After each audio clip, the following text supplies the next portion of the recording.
السلام عليكم ورحمة الله تعالى وبركاته. soo dhawaada saaxiibayaal.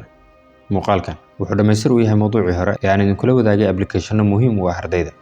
Muuqaalkaas waxaan ugu talagalay inaan ku sharxo 4 application, laakiin waqtiga muuqaalka ayaa aad u dheeraaday. Waana sababta aan u go'aansaday inaan muuqaalkan ku sharxo labada application ee noo harsan ee ku soo dhawaada mowduuceena maanta.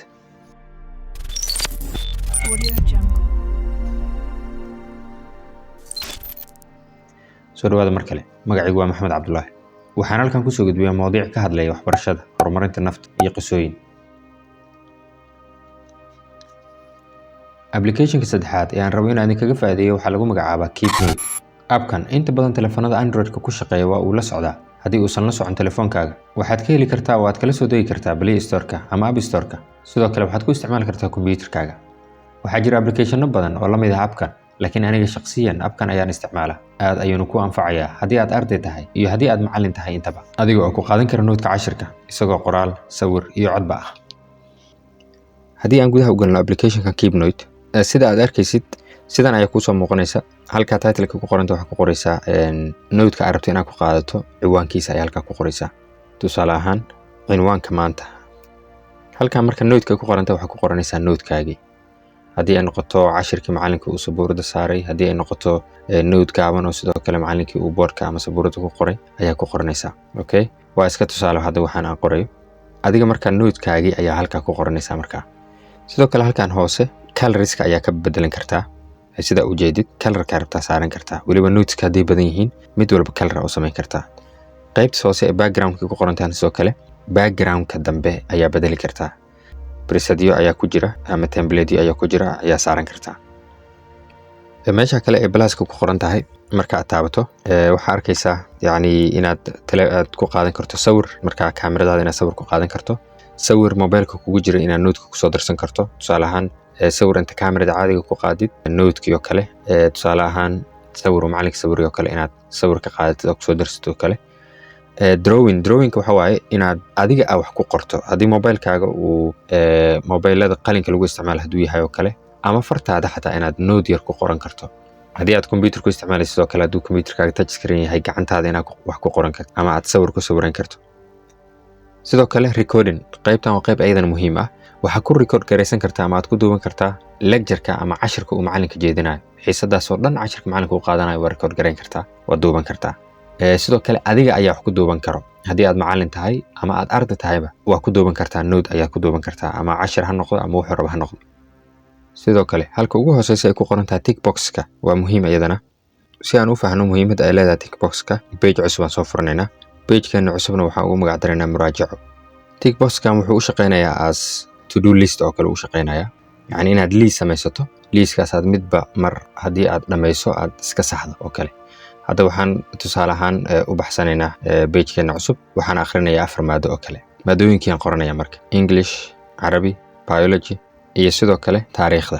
4taas ayaan rabaa inaan akhriyo caawa ama jadwalkayga xilliga aan rabo inaan wax akhriyo. tusaale ahaan colorkan ka bedelan karaa, color gaar aan saaran karaa. jaallaha hadda saartay tusaale ahaan midab gaar ayaa samaysan kartaa.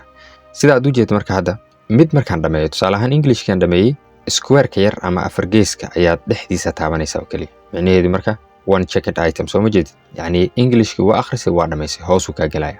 calaamad diilin ayaa dhexda ka maraysa sida u jeedid. okay, sidoo kale waxaan dhameeyay Carabigii, sidoo kale waa saaray asna. waxaan dhameeyay Biology-gii waa saaray. taariikhdii aan dhameeyay waa saaray. 4tiiba way ii wada dhamaystirmeen. sidan ayuu ku noqonayaa marka wajiga markaad soo gasho application-ka. waxaana ku soo muuqanaya noodadka kala duwan ee marka aad ku nood garaysatay appkan. runtii application-kan wax badan ayaad ka faa'iidi doontaa marka soo degso. haddii uu kugu jiro telefoonkaagana isticmaal, kadibna wax badan ku celcel insha Allah. waxaan hubaa inuu noqon doono mid ka mid ah application-nada aad kaga faa'iido dhanka waxbarashada insha Allah. application-kan ugu dambeeya waxaa lagu magacaabaa Khan Academy. Khan Academy waa madrasa online wax looga barto oo waxay leeyihiin website iyo application-ka aan rabo inaan muuqaalkan ku sharaxo. labadooduna 100% waa bilaash. Khan Academy waxaa aasaasay Salman Khan sanadkii 2008.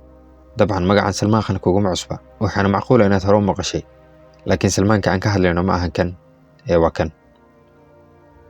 haddaba ninkan ayaa markii ugu horreysay ku bilaabay madashan maadada xisaabta oo uu ku takhasusay. laakiin maanta waxaad ka heli kartaa qaybaha kala duwan ee cilmiga maadiga sida science-ka, xisaabta, tiknoolajiyadda, caafimaadka iyo kuwo kale badan.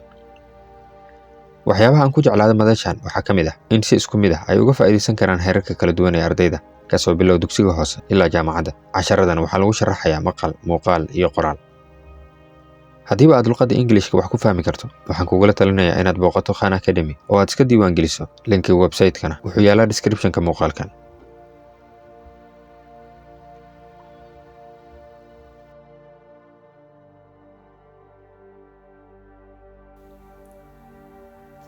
application-ka wejigiisa hore sidan ayuu u eg yahay. halkani explore ku qoran tahay ayaad taabanaysaa. sida halkan u jeedid maadooyin badan ayaa halkan kaaga soo muuqanaya sida xisaabta, science-ka, dhaqaalaha, sidoo kale maadooyinka arts-ka iyo humanities-ka ku saabsan, computing-ka oo computer-ka wixii ku tacalluq ah. yacni qaybo fara badan ayuu leeyahay. marka qayb walba markaa gashidna waxaa ku sii jira kumanaan casharo muuqaalo ah iyo qoraallo isugu jira oo markaa loogu sharxayo.